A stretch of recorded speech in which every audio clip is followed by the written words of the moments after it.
नमस्कार दोस्तों, आप सभी का स्वागत है हमारे चैनल पे। और चैनल पे नए हैं तो वीडियो को पूरा देखिए। अगर आप इसका पीडीएफ चाहते हैं तो टेलीग्राम चैनल से ज्वाइन हो जाइएगा, जिसका लिंक आपको वीडियो के डिस्क्रिप्शन में मिल जाएगा। वहाँ आपको इसका पीडीएफ प्रोवाइड कर दिया जाता है। और चैनल पे नए हैं तो आप चैनल को सब्सक्राइब जरूर कर लें और वीडियो को आप पूरा देखें चैनल पर नए हैं तो। आइए लोग वीडियो को सीधा शुरू करते हैं बिना देर किए हुए। आज का जो पहला प्रश्न है, निम्नलिखित में से कौन सी बीमारी वायु के माध्यम से नहीं फैलती है।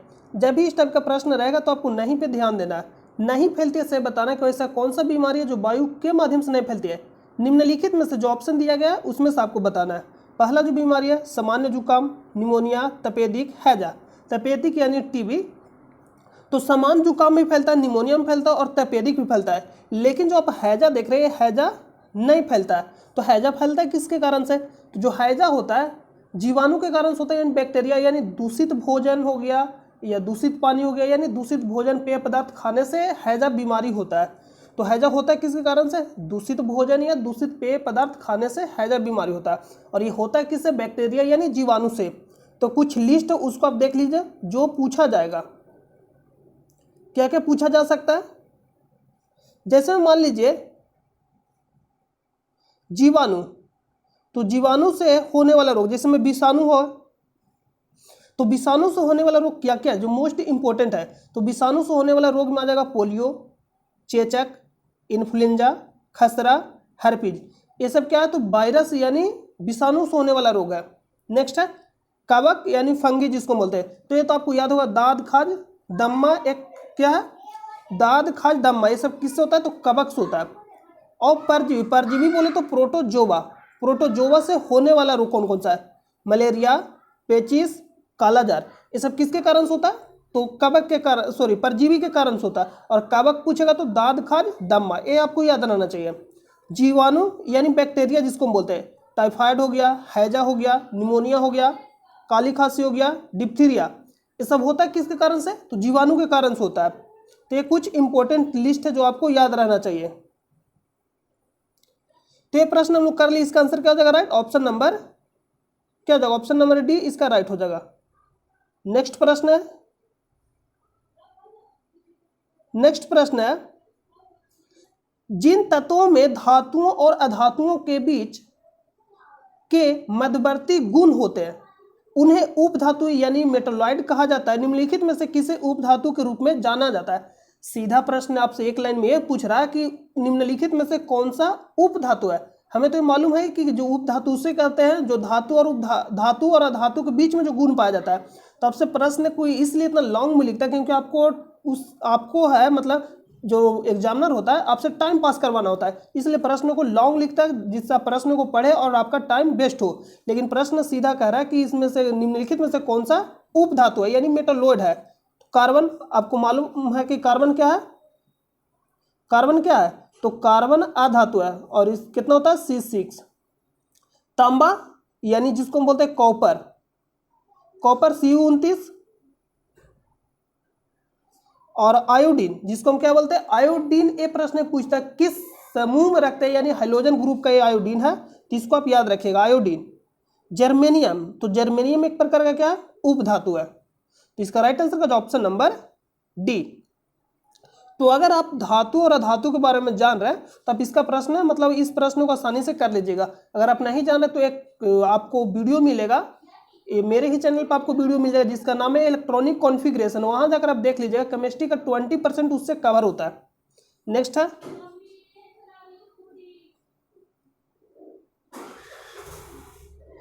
है अशोक तर्कसिद्ध रूप से प्रारंभिक भारत के सबसे प्रसिद्ध शासक थे जिसने कलिंग पर विजय प्राप्त की हुए डॉट के पोते थे।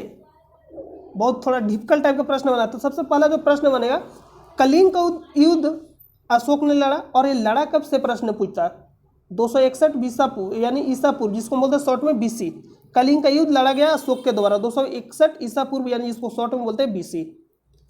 और ये किसके पोता था? तो आपको हम बता दें कि बिंदुसार और चंद्रगुप्त मौर्य और अशोक। तो अशोक का जो बेटा हुआ उसका नाम क्या था? बिंदुसार। और बिंदुसार के बेटा का नाम था क्या? चंद्रगुप्त मौर्य। आपको उल्टी बता रहा, देखिए, बिंदुसार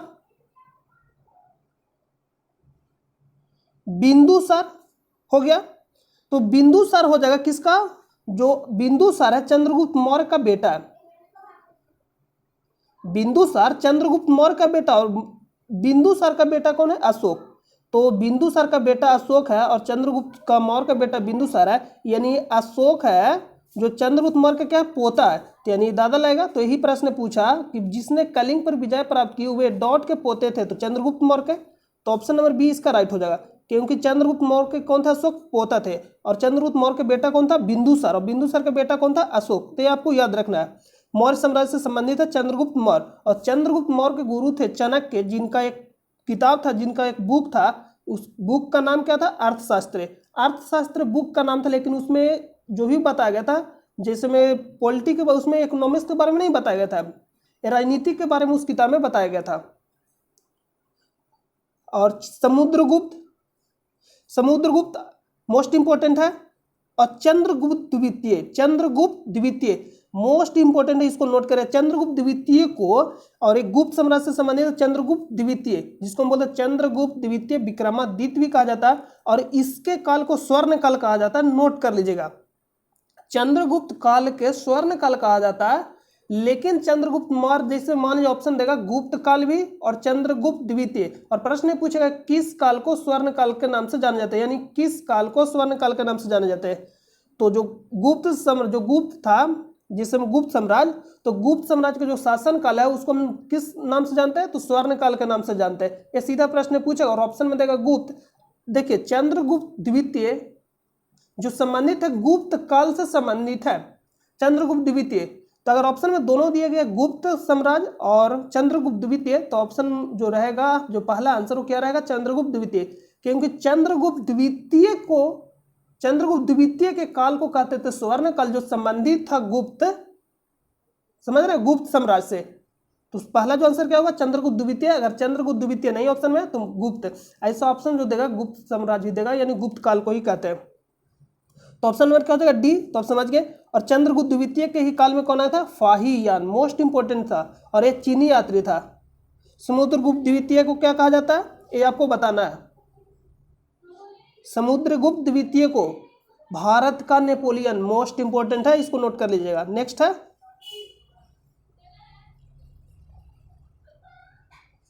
स्टार्टअप इंडिया, भारत सरकार की एक प्रमुख मुख्य पहल है, इसे किस वर्ष में आरंभ किया गया था। देखिए हम आपको बता दें, मेक इन इंडिया 2014 में शुरू किया गया, स्टार्टअप इंडिया 2016 में शुरू किया गया, और डिजिटल इंडिया 2015 में शुरू किया गया। तो इसका राइट आंसर का ऑप्शन नंबर बी। नेक्स्ट है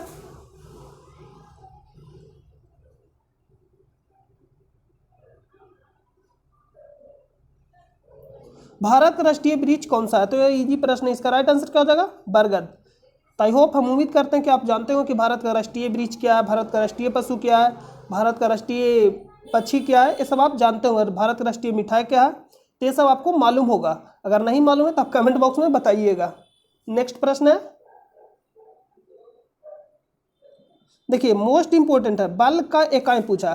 तो बल का इकाई होता है न्यूटन, ये आपको मालूम होगा, लेकिन इकाई न्यूटन ऑप्शन में नहीं दिया गया। तो न्यूटन जब नहीं दिया गया, तो न्यूटन को ही हम बोलते हैं केजी मीटर पर सेकेंड, इस तरह से लिखिए पर सेकेंड, या केजी मीटर पर सेकेंड, इस तरह से लिखिए। दोनों क्या है, राइट आंसर है, क्योंकि जो बटा में रहता है जब ऊपर जाता है तो क्या हो जाता है, माइनस में हो जाता है। तो दोनों को नोट कर लीजिएगा। तो इसका राइट आंसर का जो ऑप्शन नंबर बी।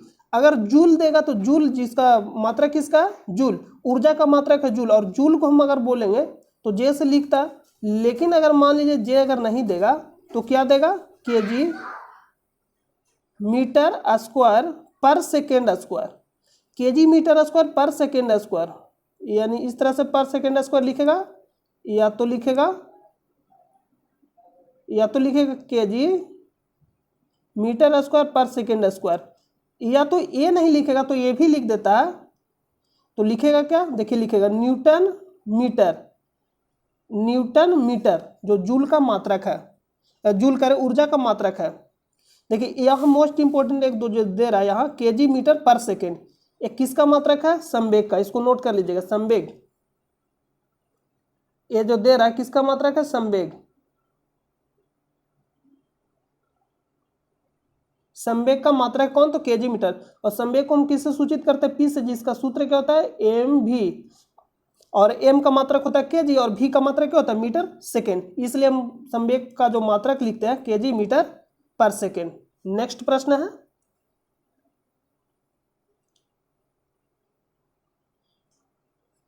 संगीत नृत्य एवं नाटक की राष्ट्रीय अकादमी, संगीत नाटक अकादमी भारत गणराज्य द्वारा स्थापित पहली राष्ट्रीय कला अकादमी थी।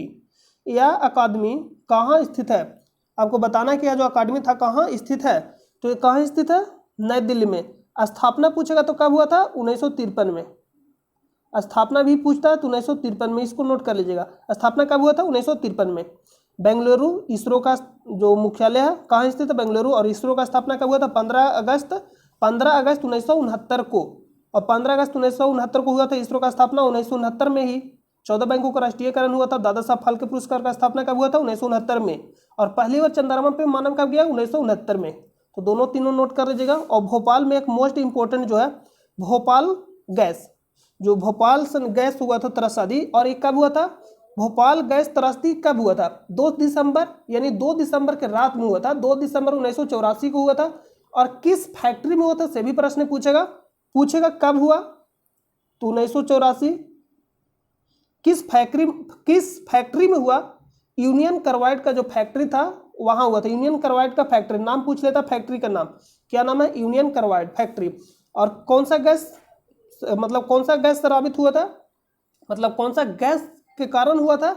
मिथाइल आइसोसाइनाइड, जिसको हम शॉर्ट में बोलते हैं MIC, मिक भी बोलते हैं, MIC, मिथाइल आइसोसाइनाइड। तो नेक्स्ट प्रश्न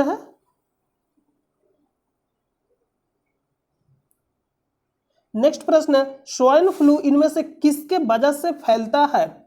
स्वाइन फ्लू इनमें से किसके वजह से फैलता है? तो स्वाइन फ्लू इनमें से किसके वजह से फैलता है? तो विषाणु की वजह से फैलता है। ऑप्शन नंबर क्या हो जाएगा? बी राइट हो जाएगा। परजीवी हो जाएगा तो मलेरिया हो जाएगा। ये किसके कारण से फैलता है? परजीवी। कवक, दाद, खाज, दम्मा किससे फैलता है? कवक, यानी जिसको हम बोलते हैं फंगी। जीवाणु यानी बैक्टीरिया, हैजा हो गया, टाइफाइड हो गया, काली खांसी हो गई, सब किससे होता है? जीवाणु से होता है। तो इसका राइट आंसर का ऑप्शन नंबर बी, विषाणु। स्वाइन फ्लू किसके कारण से होता है? विषाणु के कारण से होता है स्वाइन फ्लू। और किस वायरस के कारण होता है इससे प्रश्न पूछेगा, यानी वायरस का नाम क्या है? H1N1, H1N1 वायरस का नाम है। नेक्स्ट प्रश्न पे चलते हैं। नेक्स्ट प्रश्न है, कौन सा देश प्रस्तावित तापी गैस पाइपलाइन का हिस्सा नहीं है? कौन सा देश प्रस्तावित तापी गैस पाइपलाइन का हिस्सा नहीं है? देखिए, तापी जो लिखा गया देश का ही नाम लिखा गया है, और इसमें कुछ भी रॉकेट साइंस नहीं है। जो यहाँ तापी लिखा गया किसका नाम है? देश का नाम है। तो तस हो जाएगा तुर्कमेनिस्तान, तस से क्या होगा? तुर्कमेनिस्तान। एस हो जाएगा अफगानिस्तान, और पी से जो हो जाएगा पाकिस्तान, पाकिस्तान पी से। और आई से क्या हो जाएगा? इंडिया, अपना भारत। तो इतने देशों से होकर गुजरता तापी, यानी प्रस्तावित तापी गैस पाइपलाइन। तो किस देश का हिस्सा नहीं है? तो ईरान का हिस्सा नहीं है। ऑप्शन नंबर क्या हो जाएगा? ऑप्शन नंबर बी राइट हो जाएगा। आईपी एगो पाइपलाइन है, आईपी गैस पाइपलाइन। तो आईपी जिसमें होता है IPI, तो आईपी किसका हिस्सा है? पूछेगा किस देश का हिस्सा नहीं है, तो आई से हो जाएगा क्या? ईरान, पी से पाकिस्तान, और आई से इंडिया। तो नेक्स्ट प्रश्न पे चलते हैं। देखिए, नेक्स्ट प्रश्न है, कुछ नहीं करना, इसको अरेंज आपको करना है। देरा निम्नलिखित भारतीय राष्ट्रपतियों के नामों को उनके कार्यकाल के अनुसार अवरोही क्रम में व्यवस्थित करें। अवरोही कहने का मतलब है घटते क्रम, अवरोही कहने का मतलब है घटते क्रम, यानी सबसे जो पहले, यानी सबसे पहले। अवरोही क्रम कहने का मतलब क्या है? घटते क्रम में आपको लिखना है, घटते क्रम में अवरोही क्रम कहने का मतलब है। तो अवरोही क्रम कहने का मतलब घटते क्रम लिखना, जो सबसे बाद में वो पहले आ जाएंगे। अवरोही क्रम में कहने का मतलब आप नहीं समझ रहे, नंबरिंग के अनुसार करना इसको। जैसे मान लीजिए कोई 5वें नंबर का राष्ट्रपति है तो सबसे पहले आएंगे, और जो 4थे नंबर का राष्ट्रपति है उसके बाद आएंगे, मतलब 5वें नंबर के राष्ट्रपति के बाद आएंगे। तो फखरुद्दीन अली अहमद 51वें नंबर के राष्ट्रपति थे। 5वें नंबर के राष्ट्रपति थे नीलम संजीव रेड्डी। 6ठे नंबर के राष्ट्रपति थे ज्ञानी जेल सिंह। 7वें नंबर के राष्ट्रपति थे। और जो डॉक्टर जाकिर हुसैन 3रे नंबर के राष्ट्रपति थे। और ये पहले क्या थे? मुस्लिम राष्ट्रपति। कौन? तो डॉक्टर जाकिर हुसैन। तो 3रे नंबर के राष्ट्रपति हो जाएंगे। और चौथे नंबर के कौन थे? तो बीबी गिरी। और पहले कौन थे? पहले डॉक्टर राजेंद्र प्रसाद। राजेंद्र प्रसाद पहले जो राष्ट्रपति थे राजेंद्र प्रसाद। और दूसरे राष्ट्रपति कौन थे? डॉक्टर सर्वपल्ली राधाकृष्णन। तो ये आपका क्रम हो जाएगा। तो क्रम में सजाना जो सबसे मतलब क्रम में सजाना है तो सबसे बड़ा इसमें कौन सा क्रम है? 7वां नंबर। तो यानी जो बड़ा जो क्रम होगा 7 नंबर पहले आएगा यानी डी पहले आएगा। उसके बाद 6 आएगा यानी बी आएगा। उसके बाद 5 आएगा यानी ए आएगा। उसके बाद 3 आएगा यानी सी आएगा। तो देख लीजिए डी बी ए सी किस में है? डी बी ए सी किस में है? तो डी बी ए सी इसमें है। ऑप्शन नंबर डी राइट हो जाएगा। तो नेक्स्ट प्रश्न पे चलते हैं।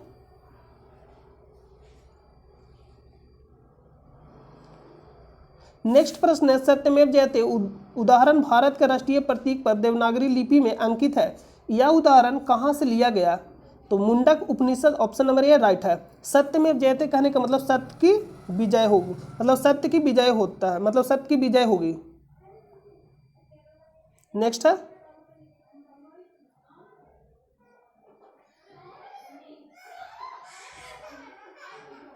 नेक्स्ट मोस्ट इंपोर्टेंट, भारतीय संविधान के किस अनुच्छेद में यह प्रावधान किया गया है कि राष्ट्रपति की सहायता करने और उसे सलाह देने के लिए प्रधानमंत्री की अध्यक्षता वाली एक मंत्रिपरिषद होगी, जिसकी सलाह के अनुसार राष्ट्रपति अपने कार्यों का निर्वहन करेंगे? यह किस अनुच्छेद में बताया गया? अनुच्छेद 74 के 1। अनुच्छेद 74 के 1। और एक हम आपको बताए थे सरला। तो सरला शास्य संसद यानी 79, राज्यसभा 80 और लास्ट लोकसभा यानी 81। तो ये अनुच्छेद जो दे रहा है 79 को 1 ये किससे संबंधित है? संसद से संबंधित है। किससे संबंधित है? संसद से। नेक्स्ट प्रश्न है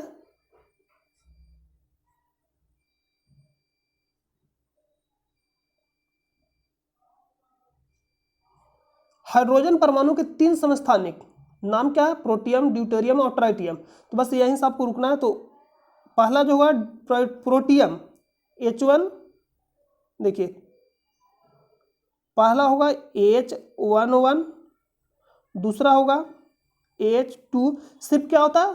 भार बदलता है 1 3। इस तरह से आप लिख सकते हैं। प्रोटियम P लिखता है और ड्यूटेरियम को D लिखेगा और ट्राइटियम को T लिखेगा। तो इस तरह से भी लिखता है। तो हाइड्रोजन के सब क्या है? समस्थानिक है। कितने समस्थानिक होते हैं? 3। तो ये आपको बताना है कि समस्थानिक ट्राइटियम का परमाणु क्रमांक और द्रव्यमान संख्या क्रमशः है। तो परमाणु क्रमांक कितना है ट्राइटियम का? 1 और द्रव्यमान संख्या कितना? 3। तो 1 और 3। ऑप्शन नंबर क्या हो जाएगा? सी। अगर पूछ देगा ड्यूटेरियम तो क्या हो जाएगा? ए वाला बताना आपको। नेक्स्ट प्रश्न पे चलते हैं।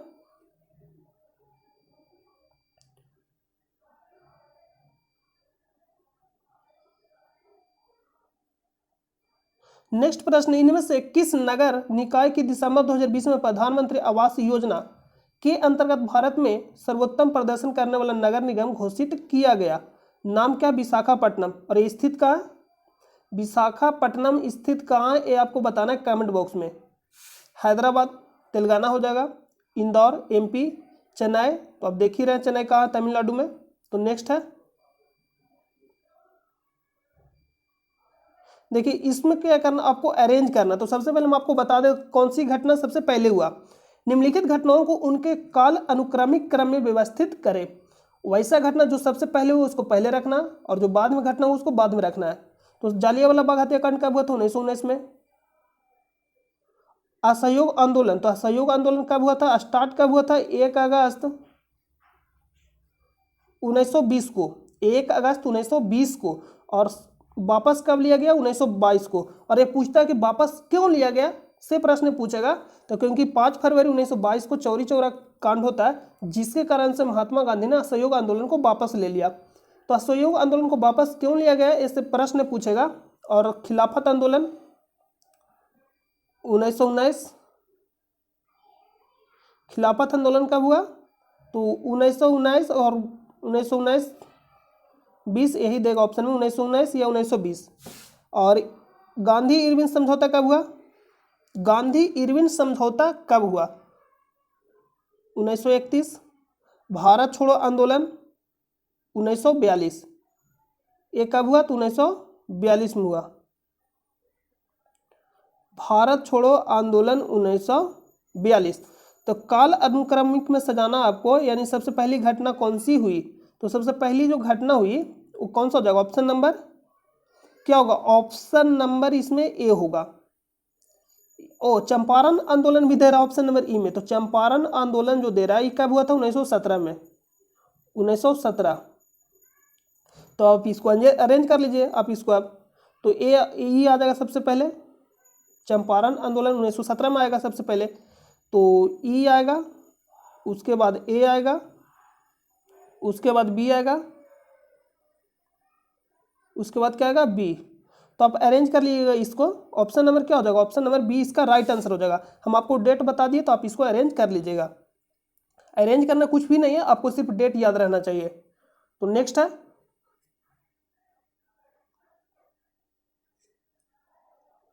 निम्नलिखित में से कौन सी सबसे तीव्र भूकंपीय तरंगे हैं? तो सबसे तीव्र कौन सा होता है? प्राथमिक तरंगे। कौन सा? प्राथमिक तरंगे। तो ऑप्शन नंबर क्या हो जाएगा? ए। देखिए, प्राथमिक तरंगे होता है, द्वितीयक तरंगे होता है और एक एल तरंगे होता है। तो प्राथमिक तरंगे, द्वितीयक तरंगे और एल तरंगे। तो इसका राइट आंसर क्या हो जाएगा? ऑप्शन नंबर ए, सबसे खतरनाक होता है। नेक्स्ट है,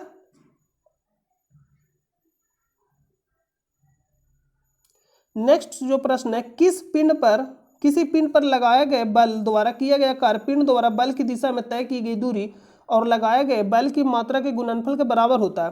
निम्नलिखित में से कौन सी कार्य की इकाई नहीं है? बहुत ही सिंपल प्रश्न पूछा है। प्रश्न ये पूछ रहा है कौन सी कार्य की इकाई नहीं है। तो इतना बोलने की जरूरत नहीं था इसको, लेकिन क्या करना है? टाइम पास करवाना है, इसलिए इतना बोला गया।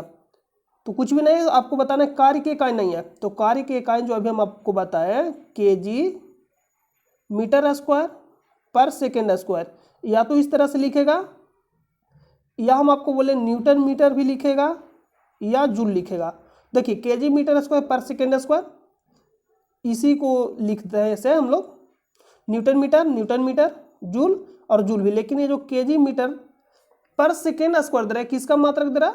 बल का। तो ऑप्शन नंबर क्या हो जाएगा? ए राइट हो जाएगा। कौन पूछा? नहीं है। तो नेक्स्ट प्रश्न पे चलते हैं। और ऊपर जो बोला गया था W बराबर एफ एस के लिए बोला गया था, W बराबर एफ एस कॉस थीटा के लिए बोला गया था। मतलब वो सिर्फ बता दिया उसमें कहानी आपको गुमराह करने के लिए। नेक्स्ट प्रश्न है,